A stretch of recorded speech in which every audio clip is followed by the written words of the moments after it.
Tomorrow, the church celebrates the feast of St. Francis de Sales, a doctor of the church, the French saint, a patron of Christian unity, helping to bring thousands of Protestants back to the Catholic Church. Thanks for joining us on this Thursday evening, January 23rd.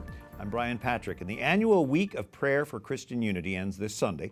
Many Christian communities, including Catholics, have been holding prayer services with members of other denominations. The Pope hosted a delegation of Lutherans from Finland this week. He talked about times of mistrust, insecurity, and suffering. He told the group, quote, "A shared Christian witness is very much needed."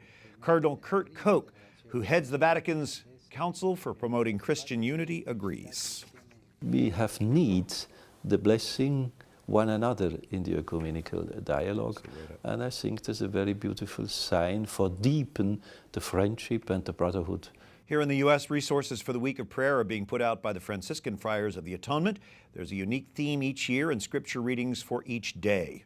You can learn more at geii.org. Father John Crossan is consultor for the Pontifical Council for Promoting Christian Unity. He directs the U.S. Catholic Bishop's Office for Ecumenical Dialogue. On what levels can we build bridges with other faith communities? Well, there tends to be a progression, Brian, in building the bridges. First of all, you get to know people as friends, share maybe about your families or where you grew up. Then it progresses a bit to church practices. What does your church do? What do we do? Maybe you get into a little theology. But finally, people get to the point where they'll share their spiritual journey, their vocation, what God has called them to do. That would be the deepest level. And it tends to go step by step, maybe even over a period of years. I've done it. I'm sure many of you have as well. But that is grassroots. How is it being done on the diocesan level? Well, each diocese has an ecumenical officer. They have a national association, and that person is responsible, usually with a diocesan ecumenism committee, for putting on events, for building bridges with the churches, Christian churches in their area, and seeing what the common needs are. Often they do social work together, feeding the homeless and that kind of thing. Mm-hmm. And certainly the pro-life movement is a way that brings different denominations together. Oh, absolutely. I've met many evangelicals, for example, down at the March. Mm-hmm. So I wanted to look at a significant moment for ecumenism last year. Pope Francis asked the Patriarch of Constantinople for his blessing. Di benedire me e la Chiesa di Roma.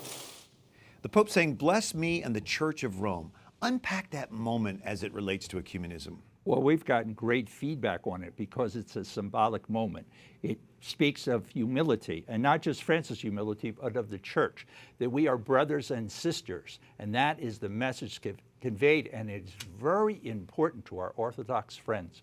They think very highly of this Pope, and they think even more highly of his symbolic gestures. It reminds me when he asked all of us to pray for him when he walked out on the loggia when he was elected, and he bowed for our prayers. So these two spiritual leaders have been together before at the Holy Sepulchre in Jerusalem. What other ecumenical highlights do you want to mention from 2014? Well, one is the role of Christian churches together, the biggest tent in the ecumenical movement. The Catholic bishops belong to it. This year we discussed mass incarceration, reconciliation, healing, came out with a very good statement on that, which is found on the Christian Churches Together website.